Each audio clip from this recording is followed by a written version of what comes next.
안녕하세요. 날마다 기막힌 종업의 박재훈 목사입니다. 오늘도 새로운 하루 주님의 은혜와 평강이 함께 하시기를 주님의 이름으로 기도하겠습니다. 우리는 계속해서 예수님의 산상수훈에 대한 말씀을 나누고 있죠. 이 말씀을 통해서 우리가 그동안 알지 못했던 중요한 개념들을 새롭게 깨달아 가고 있습니다. 오늘의 주제는 바로 선택에 대한 문제입니다. 오늘도 우리는 많은 선택의 문제를 하게 될 텐데요. 근데 이런 선택의 문제를 어떻게 우리가 주님의 지혜를 가지고 할 수 있는가, 이 문제에 대해서 오늘 주님께서 우리에게 명쾌한 해답을 해주시고 계십니다. 주님께서 말씀해 주시는 선택의 문제의 해법, 지금부터 시작하도록 하겠습니다. 2020년 11월 26일 날마다 기막힌 종업 시작합니다.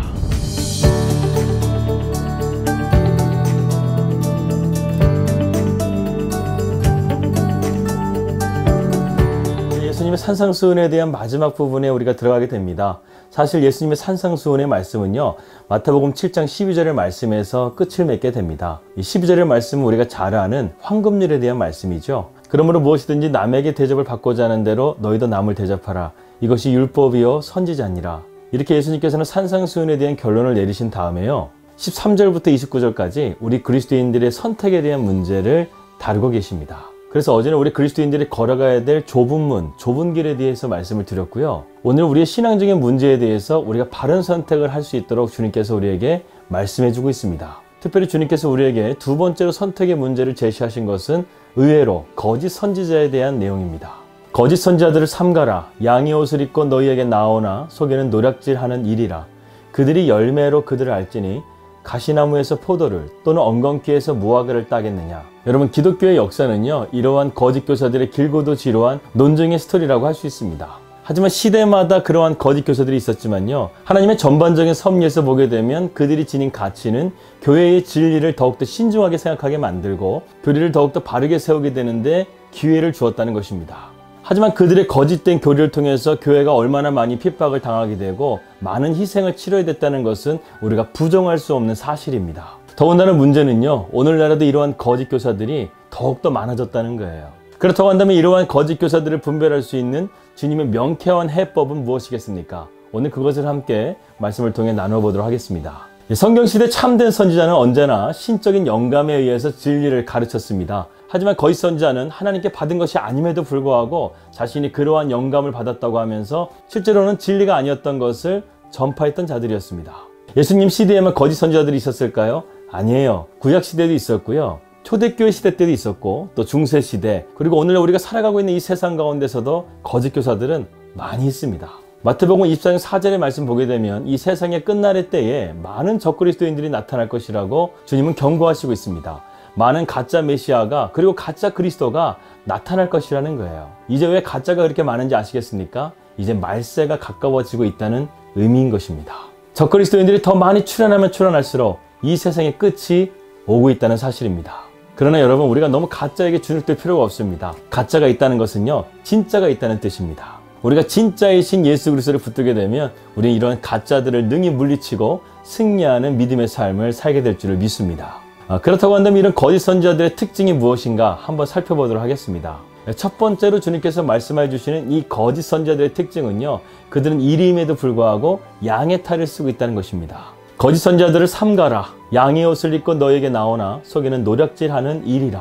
문제가 무엇입니까? 이 거짓 선지자들이 나 거짓 교사야 이렇게 말하고 다닌다는 것이 아닙니다. 그들은 양의 탈을 입고 나는 선한 사람이야, 나는 주님의 말씀 가운데 순종하는 사람이야, 나는 하나님께 영감을 받은 사람이야, 이렇게 말하고 다닌다는 것입니다. 그들의 말은 때로는 옳은 것처럼 보여요. 그들이 말하는 교리도 그럴듯하게 보입니다. 그런데 실상은요, 그들이 가면을 쓰고 있다는 거예요. 그런데 우리는요, 이러한 가면을 쓴 거짓 교사를 분별할 수 있는 능력이 없다는 데 더 큰 문제가 있습니다.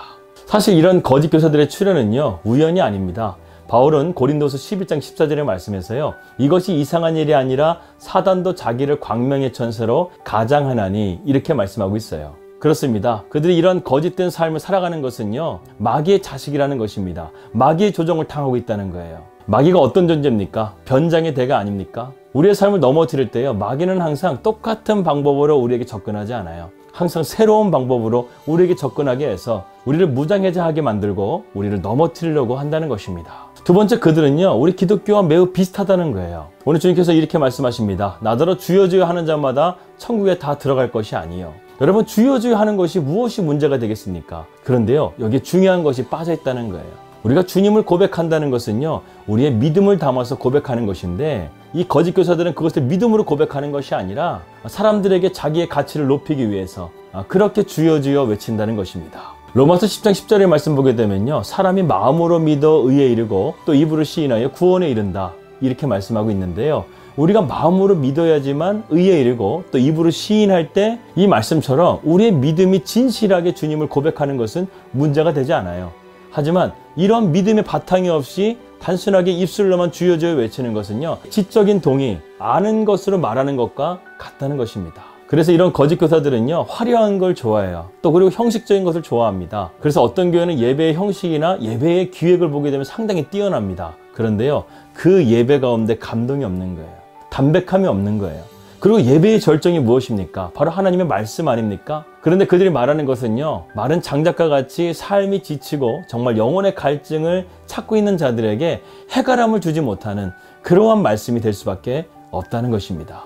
세 번째로 그들은요, 이적도 행합니다. 우리가 잘 알고 있는 출애굽의 10가지 재앙에서요, 모세는 바로 앞에서 하나님의 재앙에 대한 심판을 선포하고 하나님의 권능의 역사를 나타내고 있습니다. 그런데요, 몇 가지 재앙까지는요, 이 애굽에 있는 박수들도 할 수 있었다는 거예요. 어디 그때뿐이겠습니까? 오늘날 이단들이나 사이비 종교를 보게 되면요, 그들에게 치유의 역사도 나타나고요, 또 방언도 하고요, 여러 가지 이적들이 나타나기도 합니다. 왜 이런 역사들이 나타나는 것일까요? 그들의 배후에는요, 악한 영의 존재가 있기 때문에 그렇습니다. 또한 진짜 이적이 안 나타나더라도요, 자신들을 과시하기 위해서 이러한 현상과 체험을 조작하기도 합니다. 주여라는 소리를 많이 외치면 성령이 임한다고 말하기도 하고, 마이크를 조작해서 사람들의 마음 가운데요, 그런 감성적인 부분들을 자꾸 건드려가지고 그들이 정말 하나님의 음성을 듣는 것처럼 그렇게 속삭이고 있다는 거예요. 이처럼 양의 옷을 입고 우리 믿는 자들을 공격하는 거짓 교사들을 어떻게 우리는 분별할 수 있을까요? 주님은 친절하게 우리에게 이것까지도 알려주시고 있습니다. 첫 번째는 무엇이냐면 가장 중요한 것입니다. 하나님의 성경 말씀을 통해서 우리가 구별할 수 있다는 거예요. 항상 우리가 거짓된 것을 구별할 때는요, 제일 먼저 우리는 알아야 될 것이 진리를 찾아야 된다는 거예요. 저들이 말하는 것이 과연 진리인가? 하나님의 말씀에서 어긋나는 것이 아닌가? 이것을 가지고 기준을 삼아야 된다는 것입니다. 두 번째는 그들의 가르침이 나를 진정으로 구원의 길로 인도하는지를 살펴봐야 된다는 것입니다. 이 거짓 선지자들의 말을 들어보게 되면요, 우리로 하여금 좁은 길로 가게끔 하는 것이 아니라 넓은 길로 가라고 말하고 있습니다. 주님의 제자의 길을 따르는 것이 아니라 너희가 잘되고 복받는 것, 이것이 너의 삶의 최고의 가치가 되어야 된다, 이렇게 말합니다. 우리가 정말 구해야 될 것은요, 먼저 그의 나라와 그의 의를 구하는 것입니다. 하나님을 갈망하고 하나님을 추구하고 하나님의 뜻에 따라서 살아가는 것, 이 좁은 길을 걸어가는 것이 바로 우리 신앙의 길이라는 거예요. 그리고 우리가 그 길을 가야지만 우리에게 구원의 길, 생명의 길이 있다는 것입니다. 지금 여러분들의 교역자는 생명으로 여러분들을 인도하고 있습니까? 참 구원의 길로 여러분들을 인도하고 있습니까? 그리고 그 가르침이 성경적인 가르침으로 여러분들에게 가르치고 있습니까? 만약 이것을 점검해 보았을 때 그러한 가르침이 없다고 한다면 그 교역자는 가짜인 것입니다. 세 번째로 목회자의 동기를 살펴봐야 합니다. 지금 여러분들의 담임 목사님은 무엇에 집중하고 있습니까? 천하보다 귀한 한 영혼을 위해서 지금도 열심히 복음의 사명을 위해서 열심히 뛰고 계십니까? 아니면 자기의 영광과 야망을 위해서 열심히 뛰고 계십니까? 우리는 이것을 잘 살펴봐야 돼요. 주님은 거짓 교사들에게 다음과 같이 이렇게 말씀하십니다. 거짓 선지자들을 삼가라. 양의 옷을 입고 너희에게 나오나 속에는 노략질하는 일이라. 바울은 또한 사도행전 20장 19절에서 20절 말씀에 다음과 같이 거짓 교사들의 정체를 이렇게 밝히고 있습니다. 내가 떠난 후에 흉악한 이리가 너희에게 들어와서 그 양떼를 아끼지 아니하며 또한 너희 중에서도 저희들을 끌어 자기를 쫓게 하려고 했다라는 것이죠. 여러분, 이것이 바로 거짓 교사들의 동기라는 것입니다. 그리고 네 번째로는요, 그의 인격의 열매를 살펴봐야 됩니다. 그들의 열매로 그들을 알지니 가시나무에서 포도를 또는 엉겅퀴에서 무화과를 따겠느냐. 이와 같이 좋은 나무마다 아름다운 열매를 맺고 못된 나무가 나쁜 열매를 맺나니 좋은 나무가 나쁜 열매를 맺을 수 없고 못된 나무가 아름다운 열매를 맺을 수 없느니라. 아름다운 열매를 맺지 아니하는 나무마다 찍혀 불에 던져지느니라. 이러므로 그들의 열매로 그들을 알리라. 지금 당장은 우리가 그것을 분별할 수 없어요. 하지만 거짓은 거짓의 열매를 낳고요, 진리는 진리의 열매를 낳습니다. 진리의 열매가 무엇일까요? 바로 성령의 열매를 뜻합니다. 오직 성령의 열매는 사랑과 희락과 화평과 오래 참음과 자비와 양선과 충성과 온유와 절제라고 말했습니다. 이러한 열매를 맺어야 될 줄 믿습니다. 그리고 마지막 5번째는요, 정말 하나님의 뜻에 맞게 행하고 있는지를 살펴보아야 합니다. 21절 말씀을 다시 한번 보겠습니다. 나더러 주여 하는 자마다 천국에 다 들어갈 것이 아니요 다만 하늘에 계신 내 아버지의 뜻대로 행하는 자라야 들어가리라. 여러분, 이 말씀을 오해해서는 안 됩니다. 우리가 주여 하는 것이 필요 없다는 것이 아니라는 거예요. 우리의 신앙의 삶 속에요, 날마다 주님을 찾고 부르짖는 것은 매우 중요하고 영광스러운 일입니다. 로마서 10장 13절 말씀 보게 되면요, 누구든지 주의 이름을 부르는 자는 구원을 얻을 것이라고 말씀했습니다. 또한 성령이 아니고서는 누구든지 그리스도를 주로 고백할 수도 없다고 주님께서 말씀하셨어요. 우리가 정말 예수 그리스도를 나의 참된 주님으로 모셨다고 한다면 우리의 삶이요, 옛날의 모습과 다르지 않을 수가 없다는 거예요. 반드시 변화가 있다는 것입니다. 안 그렇겠습니까? 우리가 예수 그리스도의 십자가의 보혈로 말미암아 주님께서 우리에게 새로운 옷을 입혀주셨는데 어떻게 우리가 옛 죄된 모습으로 살아갈 수 있겠어요? 그럴 수 없다는 것입니다. 그런데요, 내가 예수님을 주님으로 믿는다고 하면서도 나의 삶에 전혀 변화가 없다고 한다면 그 사람의 신앙을 다시 한번 점검해 볼 필요가 있다는 것입니다. 사실 우리가 주여라는 단어를 상당히 자주 사용하고 있습니다. 하지만 이 주여라는 단어의 뜻은요, 상당히 깊은 의미가 있는 거예요. 사실 이 단어는요, 로마의 황제인 시저의 군인이 사용했던 단어라고 합니다. 이 퀴리오스, 주님이란 뜻인데요, 그들의 영광스러운 황제를 가리켜서 그들은 주님이라고 불렀던 것이에요.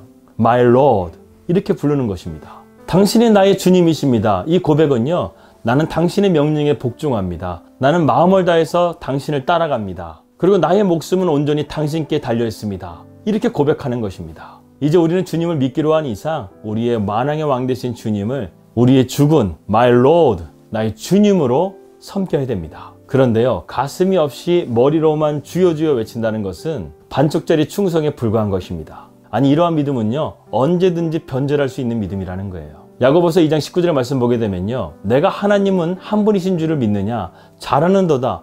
귀신들도 이것을 믿고 떤다 그랬습니다. 하나님이 한 분이신 것을요, 귀신들도 믿는다는 거예요.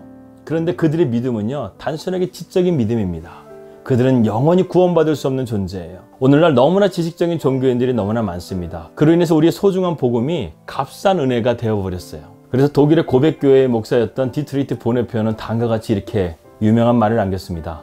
회개 없는 용서, 삶을 바꾸지 않는 용서만 가르치는 것, 고백이 없는 침례, 참된 신앙의 고백이 없이 의식에만 참여하려는 것, 교제가 없는 성찬, 하나님과 나 사이의 진정한 교제는 강조되지 않고 성찬이라는 형식만 강조되는 것, 십자가 없는 은혜, 희생이 없는 제자도, 그리스도를 따라가기를 원하고 축복받기를 원하지만 희생을 거부하고 있는 성도들, 생활이 없는 그리스도, 삶이 없는 그리스도, 이렇게 꼬집어서 하나님의 은혜를 값싼 은혜로 만들어버린 교회의 현 주소를 고발하고 있습니다.